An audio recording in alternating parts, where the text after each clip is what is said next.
Assalamualaikum warahmatullahi wabarakatuh. Perkenalkan, nama saya Judhida Radini. Saya dari kelas 04 Perencanaan Layanan BK.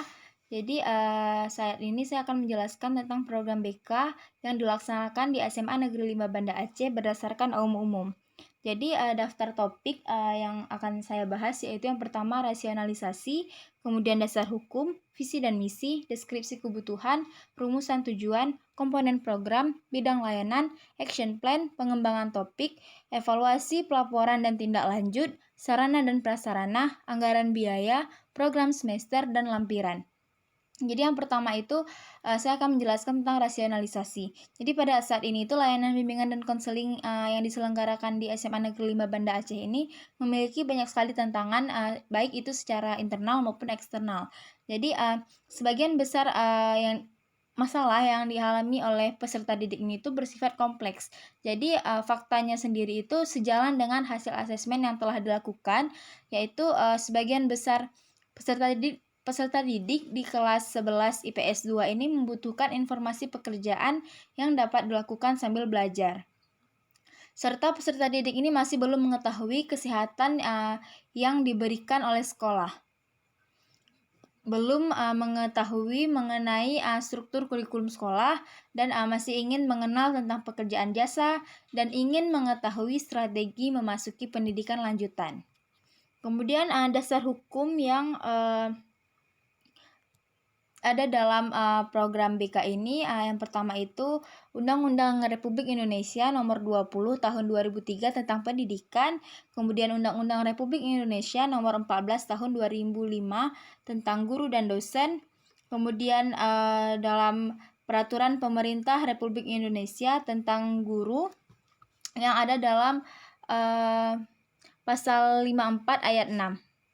Kemudian menurut Permendiknas nomor 3 dalam pasal 1 tentang petunjuk pelaksanaan jabatan fungsional guru dan angka kreditnya. Kemudian Permendikbud nomor 74 tahun 2014 tentang peminatan pada pendidikan menengah. Kemudian Permendikbud nomor 111 tahun 2014 tentang bimbingan dan konseling pada pendidikan dasar dan menengah. Kemudian Permendiknas nomor 27 tahun 2008 tentang standar kualifikasi akademik dan kompetensi konselor. Kemudian Permendikbud nomor 69 tahun 2013 tentang kerangka dasar dan struktur kurikulum SMA atau MA. Kemudian Pedoman BK pada pendidikan dasar dan pendidikan menengah tahun 2016, Panduan Operasional Penyelenggaraan Bimbingan dan Konseling SMA, Kanun Aceh nomor 5 tahun 2008 tentang penyelenggaraan pendidikan, Permendiknas nomor 22 tahun 2006 tentang standar isi untuk satuan pendidikan dasar dan menengah. Kemudian selanjutnya itu visi misi dari SMA Negeri 5 Banda Aceh, yang visinya itu adalah melahirkan lulusan yang menguasai ilmu pengetahuan, cakap, dan berbudi pekerti yang luhur serta berbudaya.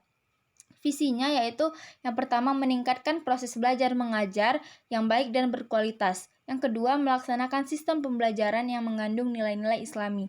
Yang ketiga meningkatkan kegiatan praktikum dan belajar lapangan sebagai wujud belajar nyata. Yang keempat meningkatkan potensi dalam bidang ekstrakurikuler yang berhubungan dengan minat, bakat, dan potensi siswa. Yang kelima menumbuhkan sikap saling menghargai dalam persaudaraan dengan semua warga sekolah. Yang keenam, menumbuhkan sikap kepedulian dan rasa cinta bagi warga sekolah terhadap warga sekolah dan terhadap program 6K, yaitu keamanan, ketertiban, kebersihan, keindahan, kekeluargaan, dan kerindangan. Kemudian visi misi BK SMA Negeri 5 Banda Aceh ini, visinya yaitu terwujudnya kehidupan kemanusiaan yang membahagiakan melalui tersedianya pelayanan bantuan dalam pemberian dukungan perkembangan dan pengentasan masalah agar peserta didik berkembang secara optimal, mandiri, dan bahagia yang selalu berlandaskan ketakwaan kepada Tuhan Yang Maha Esa. Kemudian visinya yang pertama adalah memfasilitasi pengembangan peserta didik melalui pembentukan perilaku afektif normatif dalam kehidupan keseharian dan masa depan, serta mampu menyelesaikan permasalahan dengan didasari ketakwaan kepada Tuhan Yang Maha Esa. Yang kedua, memfasilitasi pengembangan potensi dan kompetensi peserta didik di dalam lingkungan sekolah, keluarga, dan masyarakat. Yang ketiga, memfasilitasi dan membantu dalam bersikap kreatif terhadap pengambilan keputusan karir. Kemudian selanjutnya deskripsi kebutuhan. Jadi kebutuhan peserta didik atau konseli ini dapat diidentifikasi berdasarkan asumsi teoritik dan hasil asesmen kebutuhan yang dilakukan dalam melaksanakan tugas seorang guru bimbingan konseling. Jadi dalam menyusun daftar kebutuhan. Jadi tujuan penyusunannya ini adalah untuk mengetahui kebutuhan dan permasalahan yang ada pada konseli. Jadi menurut profil kelas, yaitu pada kelas 11 IPS 2, jumlah siswa yang mengalami masalah pribadi itu berjumlah 34%, kemudian masalah sosial 34%, masalah belajar 32%, masalah karir 39%. Jadi yang tertinggi itu ada pada masalah karir. Jadi total jumlah konseli itu berjumlah 20 orang. Jadi konseli ini yang memenuhi kategori yang perlu ditangani adalah K10. Jadi yang paling tinggi permasalahannya itu ada pada konseli dengan kode K10. Jadi dalam bidang pribadi ada 53 item, bidang sosial 47 item, bidang belajar 8 item, bidang karir 8 item.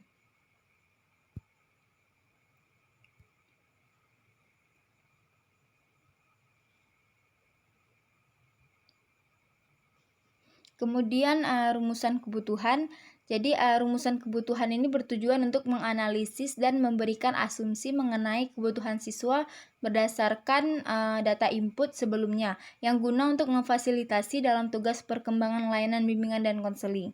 Jadi di sini ada deskripsi kebutuhan, deskripsi rumusan kebutuhan yang dimana bidang layanan itu terdiri dari 4, bidang pribadi, sosial, belajar, dan karir. Yang masing-masingnya itu ada kelompok masalahnya.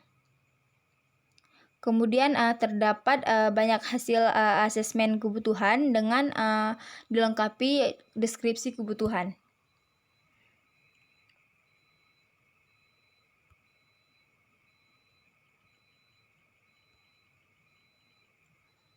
Kemudian selanjutnya ini adalah komponen program yang dimana perhitungan waktu layanan per pekan. Jadi yang pertama itu komponennya itu ada layanan dasar dengan jumlah layanan 37, yang kedua layanan peminatan dan perencanaan individual dengan jumlah layanan 39, kemudian komponen layanan responsif dengan jumlah layanan 32, dan dukungan sistem dengan jumlah layanan 7, jadi totalnya itu ada 115.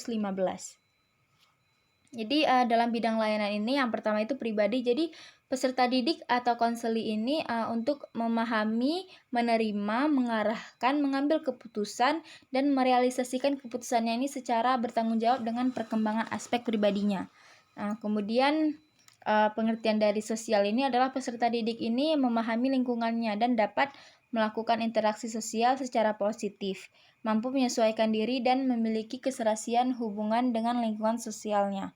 Kemudian belajar, peserta didik atau konseli ini dalam mengenali potensi diri untuk belajar, terampil merencanakan pendidikan, memiliki kesiapan menghadapi ujian, memiliki kebiasaan belajar teratur, dan mencapai hasil belajar secara optimal. Kemudian dalam bidang layanan karir, peserta didik ini untuk mengalami aspirasi dan pengambilan keputusan karir secara rasional dan realistis berdasarkan informasi potensi dirinya beserta peluangnya. Kemudian action plan ini yang pertama itu terdiri atas bidang layanan, tujuan layanan, komponen layanan, strategi layanan, kelas, materi, metode, alat atau media, evaluasi, dan ekuivalensi.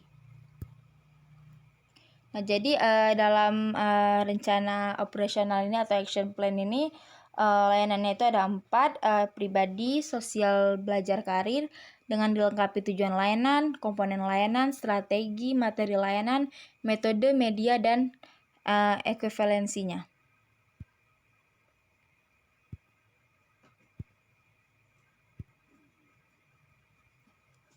Nah, jadi pengembangan tema atau topik dari rincian identifikasi deskripsi kebutuhan ini dalam aspek perkembangan pribadi, sosial, belajar, dan karir ini akan diluangkan dalam rencana pelaksanaan layanan bimbingan dan konseling. Jadi pengembangan tema atau topik ini terdiri dari 4 layanan, yaitu tadi ada pribadi, sosial, belajar, dan karir dengan tujuan layanannya, materi layanannya, dan dilengkapi karena perkembangan tema atau topik jadi dilengkapi dengan sub materi layanan dengan alokasi waktunya. Kemudian evaluasi, pelaporan, dan tindak lanjut. Jadi dalam evaluasi ini ada proses dan hasil yang dimana proses ini adalah kegiatan evaluasi yang dilakukan melalui analisis hasil penilaian.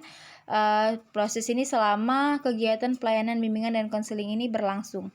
Kemudian hasil ini kegiatan evaluasi yang dilakukan untuk memperoleh informasi tentang keefektifan layanan bimbingan dan konseling dilihat dari hasilnya.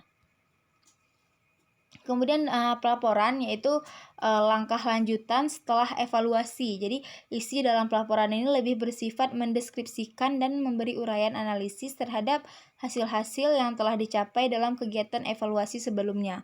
Kemudian tindak lanjut ini dalam kegiatan evaluasi ini merupakan kegiatan yang dilakukan untuk menindaklanjuti hasil pelaksanaan pelayanan bimbingan dan konseling.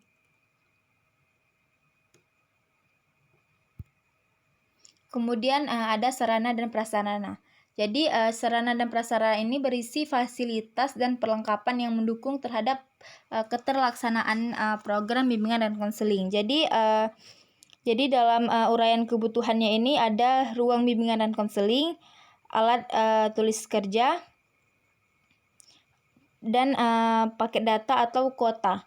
Jadi dengan spesifikasinya dalam ruang bimbingan dan konseling ini ada ruangan yang luasnya 3x4 meter dan kursi, meja besar, AC ruangan, lampu, dan papan tulis. Yang manfaatnya ini adalah memfasilitasi dalam pemberian layanan bimbingan dan konseling kepada peserta didik dengan nyaman.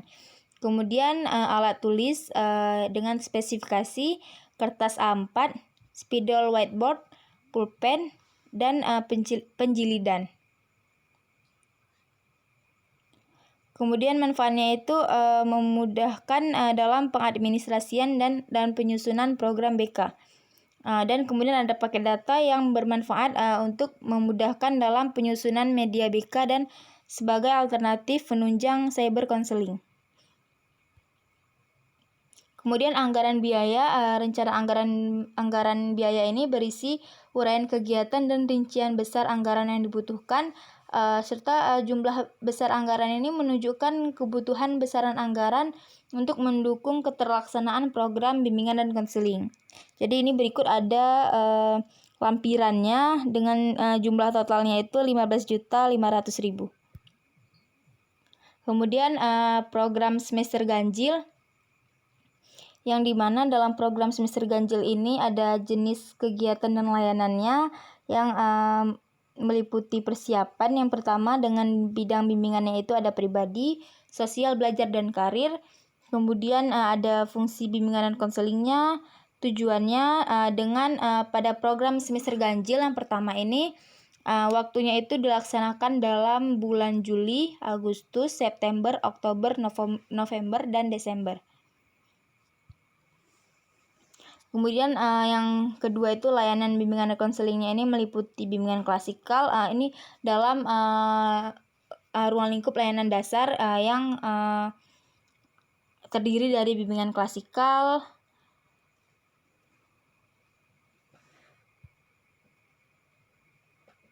kemudian papan bimbingan, pengembangan media BK. Kemudian dalam layanan responsif ini terdiri dari konseling individu, konsultasi, konferensi kasus, advokasi, e-konseling. Jadi kemudian layanan peminatan dan perencanaan individual yang terdiri dari bimbingan klasikal, konseling individual, konseling kelompok, konsultasi, dan kolaborasi. Kemudian dalam layanan dukungan sistem ini, yang pertama itu adalah melaksanakan dan menindaklanjuti asesmen, kemudian kunjungan rumah, dan kemudian dilanjut dengan program semester genap. Jadi dalam program semester genap ini tidak jauh beda dengan program semester ganjil, hanya saja jenis kegiatan yang dilakukan itu berbeda dan waktunya itu berbeda. Jadi kalau dalam semester genap itu waktunya itu pada bulan Januari, Februari, Maret, April, Mei, dan Juni.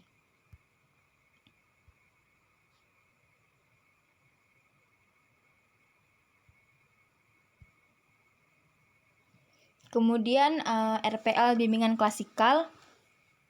Jadi RPL bimbingan klasikal ini contohnya itu adalah bidang layanan. Bidang layanannya ini sosial. Jadi topik materi layanannya ini kemampuan memimpin diri. Jadi fungsinya itu adalah pemahaman diri dan pengembangan diri yang tujuannya itu peserta didik atau konselor ini mampu mengenal diri itu dengan lebih baik.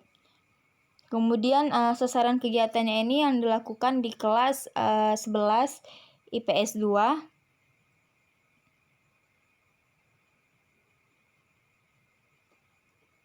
Kemudian waktunya itu 2 kali 45 menit dengan metode ceramah, diskusi, dan problem solving.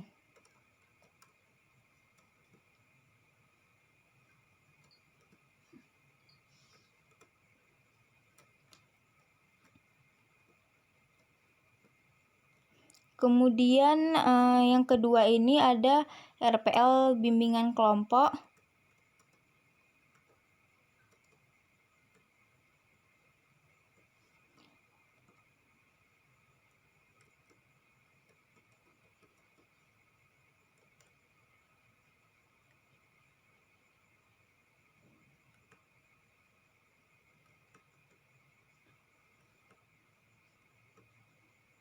Jadi bidang layanannya ini adalah bidang karir, yang dimana topik atau tema layanan ini adalah yang bersifat topik tugas, yaitu belajar berkarir sejak dini. Dengan materi layanan ini adalah definisi dari karir, manfaat berkarir sejak dini, serta strategi sukses merancang karir sejak dini dengan waktu 1 kali 45 menit.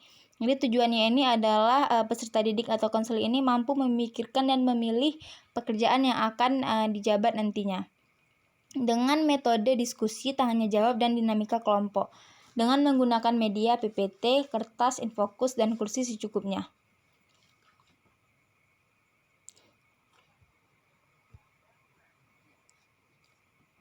Kemudian selanjutnya ada konseling kelompok, laporan konsultasi, dan konseling individual.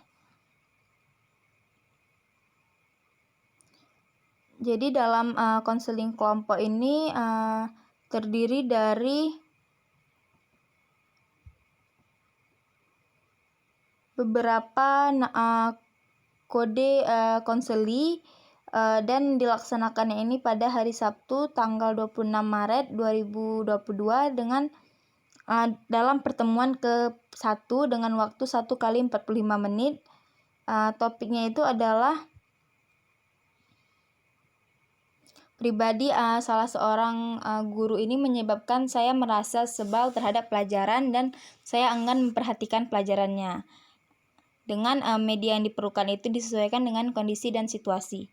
Kemudian selanjutnya ini adalah ada laporan konsultasi yang dimana terdiri dari 1 konseli dan di kelas 11 IPS 2 pada semester 2 dengan pada tanggal 26 Maret 2022.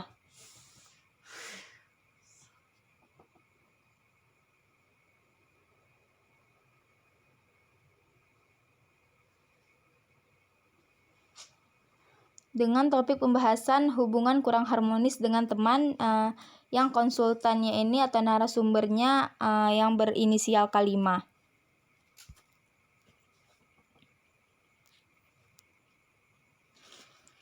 Dan terakhir ini konseling individual dengan nama konseli atau kodenya itu K9 pada hari Sabtu tanggal 26 Maret 2022 di tempatnya itu ruang BK SMA Negeri 5 Banda Aceh. Jadi berikut program BK di SMA Negeri 5 Banda Aceh yang dapat saya jelaskan. Lebih dan kurang saya mohon maaf. Wassalamualaikum warahmatullahi wabarakatuh.